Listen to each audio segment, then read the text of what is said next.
أعوذ بالله من الشيطان الرجيم بسم الله الرحمن الرحيم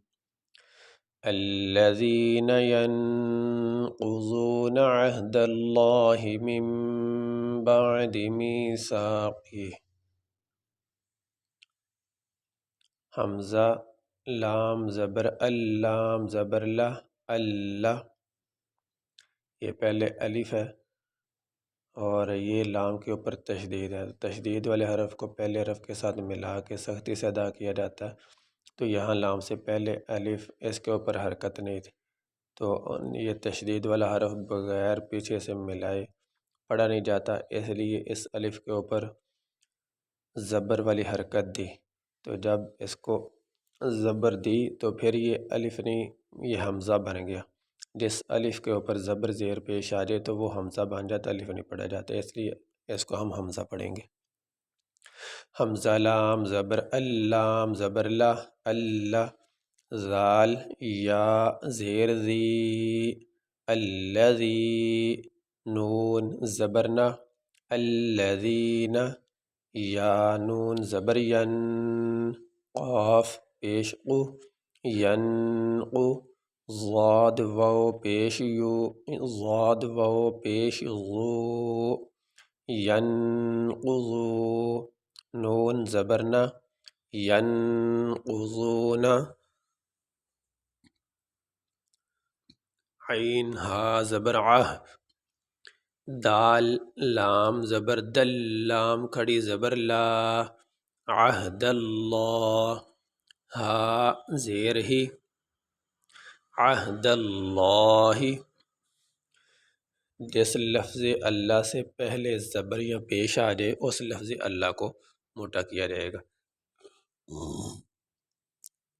اور جس لفظ اللہ سے پہلے زیر آ جائے اس لفظ اللہ کو باریک پڑھا جائے گا۔ تو یہاں لفظ اللہ سے پہلے یہ زبر آ گئی، اس لیے یہاں پہ لفظ اللہ پہ آواز کو موٹا کیا جائے گا۔ عہد اللہ، میم میم زیر میم، با عین زبر با میم با، تو یہاں پہ یہ نون ساکن تھا اور اس کے بعد یہ با آ گیا، تو نون ساکن کے بعد با آ جائے تو اس نون کو میم کے ساتھ بدل دیا جاتا ہے، اس لیے یہاں پہ یہ چھوٹا سا میم پڑھا ہوا ہے، یہاں پہ ہم یہ میم پڑھیں گے، یہ نون نہیں پڑھیں گے، یہ نون میم کے ساتھ تبدیل ہو گیا۔ میم میم زیر میم، با عین زبر با میم با، دال زیر دی میم بعدی، میم یا زیر می، سا الف زبر سا می سا، قاف زیر قی، ہا کھڑی زیر ہی، من بعد میثاقہ، یہاں پہ ہم وقف کریں گے،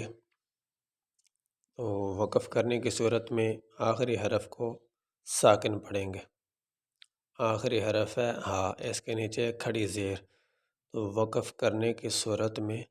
جو آخری حرف ہوتا ہے اس کو ساکن پڑھا جاتا ہے، تو یہاں پہ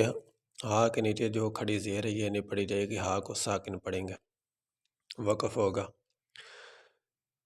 الذین ینقضون عہد اللہ من بعد میثاقہ، یہ سبق ہمارا مکمل ہوگا۔